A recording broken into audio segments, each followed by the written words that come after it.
A Sullivan County couple pleads guilty for failing to get help for their newborn. Today is Thursday, June 6th, and this is 570 News on the Go, brought to you in part by NorthCentralPA.com. Showers likely today, a high in the low 80s. A motorcycle accident on the streets of Williamsport claims one life. The motorcyclist was traveling at a high rate of speed Wednesday afternoon when it collided with an SUV at Grampian Boulevard and Packer Street. The operator of the bike was ejected from the motorcycle, which split in two upon impact.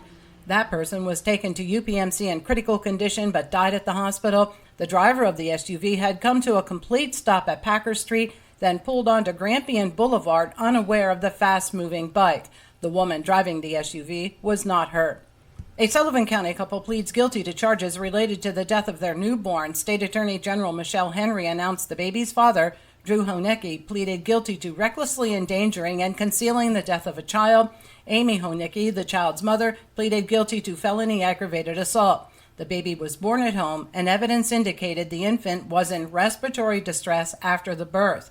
The newborn died of heart failure 2 days later. The parents and a third person, Bridget Mex, were aware of the severity of the baby's medical condition, but no one called for help. Mex, who was a friend of the family, was present to assist with the birth. She had experience in the medical field, but was not licensed to practice medical care. A Luzerne County man was sentenced to probation in Lycoming County Court for sending sexually explicit photos of a 13-year-old female. 22-year-old Sahir Stowe of Edwardsville was handed a term of 6 years probation and must also register as a lifelong sex offender. A pride flag was vandalized in Lock Haven just days after being painted on the street. Someone spray painted the flag black.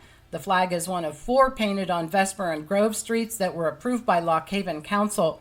A statement from the Pride Alliance indicated that since the flags were placed on the streets on Monday, they had to block numerous violent comments toward members of the Pride community on their Facebook page. 2 new people have been appointed to leadership roles with the American Rescue Workers in Williamsport. Jennifer Rempe will serve as the nonprofit's Director of Development and Community Engagement, while Amber Gardner has been hired as the Director of Retail Operations to oversee ARW's 10 thrift stores. A judge has dismissed animal cruelty charges against a Chester County state trooper who hit a horse with his patrol car. The horse was on the shoulder of a road and had already been hit. The trooper drove the vehicle into the horse multiple times, causing it to fall, and then pinned the animal to the road. The trooper's attorney had planned to use the defense that the law requires people to value the lives of humans over animals. Put the cell phone down. Distracted driving is now banned in Pennsylvania. The governor has signed a bill that prohibits the use of handheld devices while driving. Pennsylvania is now the 29th state to ban cell phone use while driving. The picture of the year will likely go to Penn Live that captured a black bear falling into a tarp being held by game wardens. The bear was discovered in a tree outside of Cumberland County High School when it was tranquilized and fell.